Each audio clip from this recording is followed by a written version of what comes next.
satu lagi. Sini Mas. Loh, ini Mas yang pakai baju batik. Cek. Selamat pagi Bapak-Bapak semua. Kelvin dari BTV Pak. Izin, Indonesia ini kan masih dilanda cuaca ekstrim ya Pak. Begitu juga di Sumatera dan Aceh. Dan bahkan khusus di Aceh, beberapa daerah di Benar Meriah misalnya dan PDJ itu ada banjir susulan ya, tempo hari begitu. Pertanyaannya bagaimana langkah-langkah mitigasi yang dilakukan oleh pemerintah agar dampak dari banjir susulan ini dapat ditekan gitu, tidak begitu meluas dan bisa meminimalisir lah dampak-dampaknya begitu, sehingga tidak memperlambat proses rekonstruksi yang sampai saat ini juga masih didorong begitu. Kemudian untuk Pak Kasat, Pak tadi disampaikan ya Pak, ada sejumlah jembatan beli yang akan didatangkan dari luar ya Pak. Itu mungkin didatangkan dari mana Pak? Terus tadi kan juga difokuskan akan ada di daerah di luar Sumatera dan Aceh ya Pak, yang dimungkinkan untuk disebar. Tapi khususnya di Sumatera dan Aceh nanti berapa Pak total yang akan dipasang begitu? Demikian Pak, terima kasih. Baik, terima kasih. Satu lagi terakhir. Mungkin bisa dijawab Panglima atau Kasat Pak. Kemarin kan rame pengibaran bendera GAM tuh Pak. Di tengah-tengah bencana itu, boleh dijelaskan tuh Pak gimana? Makasih.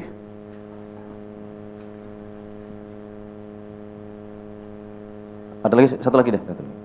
Cukup ya, satu lagi.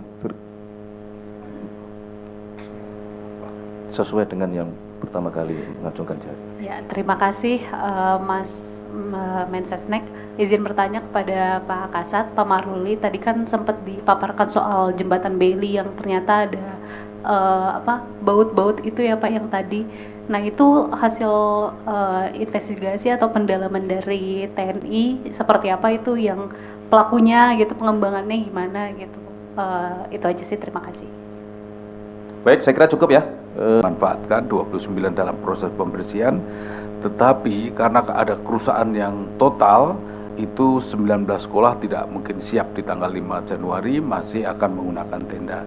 Jadi prinsipnya proses pembelajaran udah akan jalan, bantuan dari relawan untuk pembersihan juga jalan, biaya untuk bantuan pembersihan per sekolah juga diberikan sampai dengan 20 juta tergantung kondisi sekolah.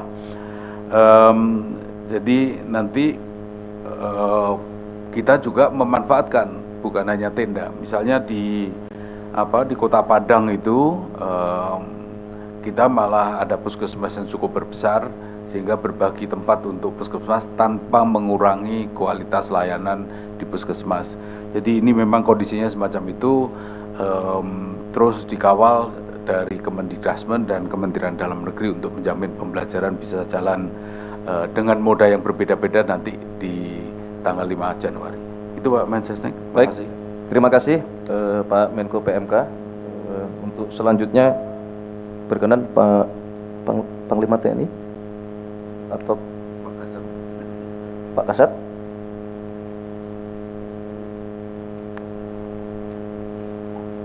TNI dan semua kementerian, lembaga, dan masyarakat sedang bekerja untuk membantu percepatan pemulihan akibat bencana alam. Saya harapkan tidak ada kelompok-kelompok yang memprovokasi, yang mengganggu proses tersebut. Ya, saya akan tindak tegas kalau ada kelompok-kelompok seperti itu. Terima kasih.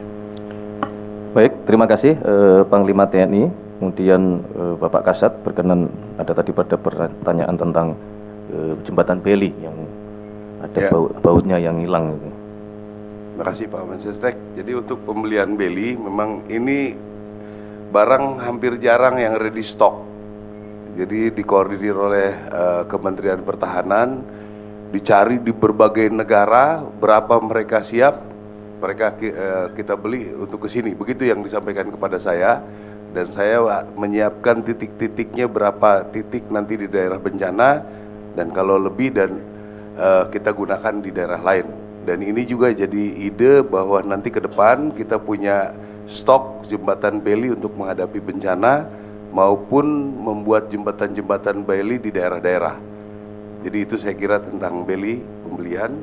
Selanjutnya untuk baut yang lepas ini, ya itulah baru ketahuan kemarin pagi. Jadi dilakukan pada malam hari. Ya, memang sebetulnya sudah banyak yang mengingatkan, termasuk Pak Seskap, supaya jangan ada sampai sabotase. Saya sudah sampaikan juga di bawah.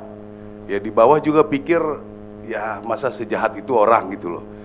Akhirnya cuma jaga-jaganya tuh cuma disiplin bobot jembatan, duduk-duduk di pinggir gitu. Jadi ternyata ya ini bukan hanya dilonggarkan, dilepas.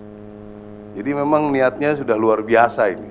Jadi nanti kita akan telusuri sampai sejauh mana, namun saya pikir kita lebih baik fokus saja bagaimana pekerjaan kita ini bisa melayani masyarakat dan bisa dijaga untuk bisa betul-betul aman buat masyarakat itu sendiri.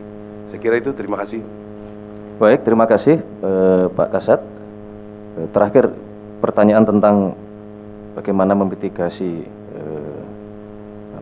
dampak susulan ya, karena cuaca juga masih ekstrim. Yang pertama, kami telah meminta kepada terutama Kementerian Kehutanan untuk mempercepat proses pembersihan di aliran-aliran sungai, ya, daerah-daerah aliran sungai, supaya tidak akan ada sumbatan dari kayu-kayu yang kemarin hanyut terbawa di bencana yang pertama, gitu. Kemudian yang kedua, kami juga meminta kemarin secepatnya untuk dilakukan pemetaan, karena memang kalau dilihat di kondisi di lapangan, di situ sudah bisa diperkirakan daerah-daerah mana yang memiliki tingkat kecuraman atau kelerengan yang sangat ekstrim gitu, termasuk jenis tanahnya, karena secara teori jenis tanah juga mempengaruhi ketika dalam satu waktu ya debit air itu mencapai sekian milimeter. Nah, maka di tingkat kelerengan maupun di jenis tanah tertentu itu akan menyebabkan terjadinya longsor. Kalau teman-teman media kemarin sempat ada yang ikut melalui heli, di situ bisa saudara-saudara lihat ya, jenis yang longsor-longsor ya, berada di tingkat yang kelerengannya cukup tinggi, dan pastilah jenis yang tanahnya termasuk tanah yang lumpur atau tanah yang lembek, bukan jenis tanah yang sifatnya kuat atau kasar begitu.